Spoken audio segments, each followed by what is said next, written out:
English short and high speed, 150 words per minute.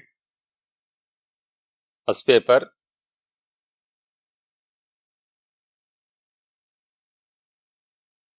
Get ready for trial dictation. 15 seconds.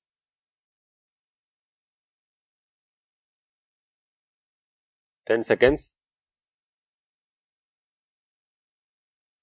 5 seconds. Start.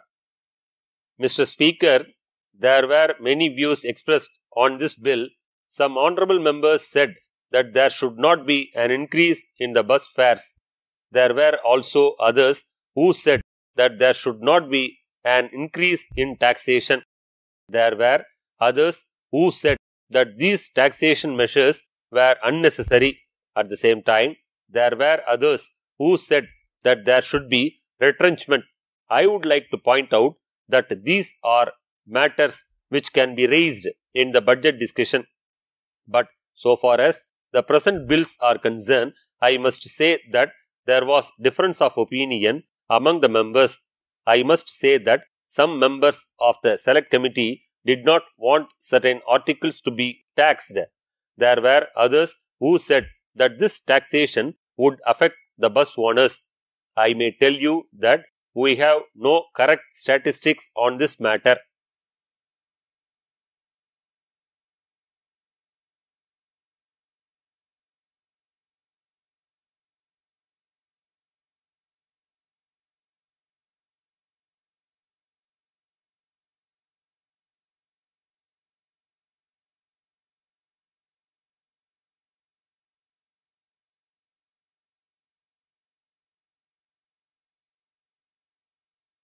Get ready?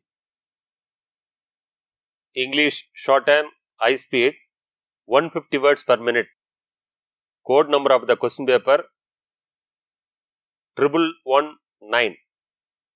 1119. As soon as the dictation is over, candidates should transcribe it into longhand verbatim. At the end of the time allowed for transcription, both shorthand and longhand performances should be fastened together and given to the superintendent. 10 marks are reserved for your shorthand performance. Your handwriting during transcription should be legible and that sufficient space should be left between lines.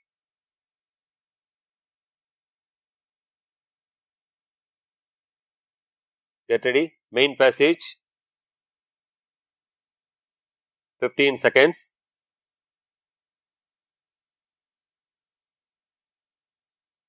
10 seconds. 5 seconds. Start.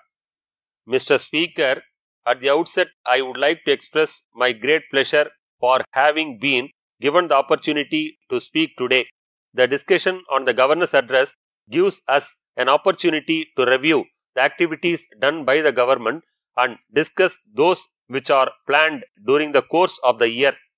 The first and foremost point I wish to make is with regard to the matter of cooperative banks.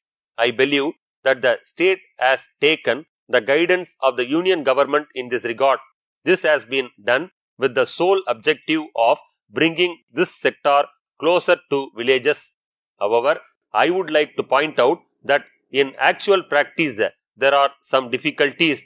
In this connection, I would like to touch upon a few of them during the course of this discussion.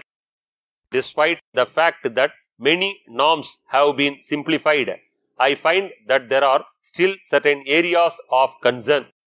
First of all, the conditions for granting loans vary in different parts of the state. I request the Honorable Finance Minister to give personal attention to this aspect of the matter.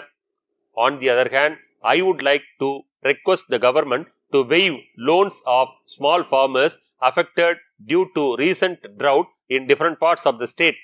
I am very glad to note that many new schemes have been announced for the welfare of the poor and needy people.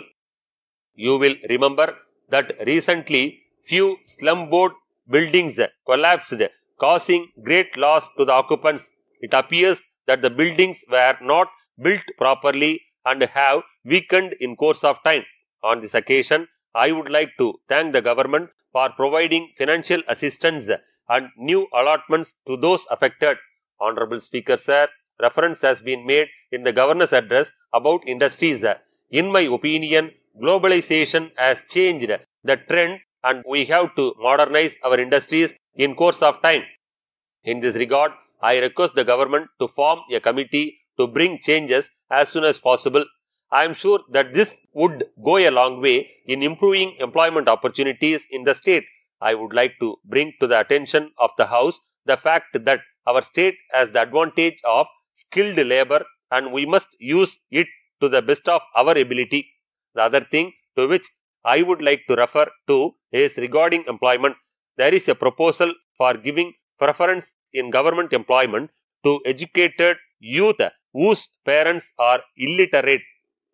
In this connection, I request that their annual income can be taken into consideration to help those from poorer sections of the society. On this occasion, I wish to point out that the new farm laws proposed by the state could not be implemented due to notification of a central act in the matter. As you are aware, due to sustained protests by farmers in several parts of the country, the central law has now been repealed. I would therefore request the government to bring back the state legislation as early as possible as it is more suited to the needs of our farmers. The next point I would like to bring to your kind attention is bus transport. Due to the pandemic, the transport corporations could not run buses normally for about 1 year. Moreover, the price of diesel has increased to a great extent. Due to this, they suffered huge losses. In order to make up for this, I find that there is a proposal to increase the bus fares. In the circumstances, I would request the government to think of running electric and solar buses. I hope and trust that we would be able to reduce expenditure on fuel in this manner. At the same time, this would be helpful in reducing pollution. Mr. Speaker, finally, I would like to say a few words on the power situation. You are aware that electricity is important for our activities. It is a matter of great satisfaction that in the last few years we are nearly power surplus. However, due to huge losses, the electricity board is forced to raise the tariff. I would like to suggest solar energy in this matter also. I would therefore request the government to provide at least 50% subsidy for solar units in houses and farms. I am sure that this would go a long way in conserving our resources and reducing pollution. Honorable Speaker Sir, with these words I conclude my speech.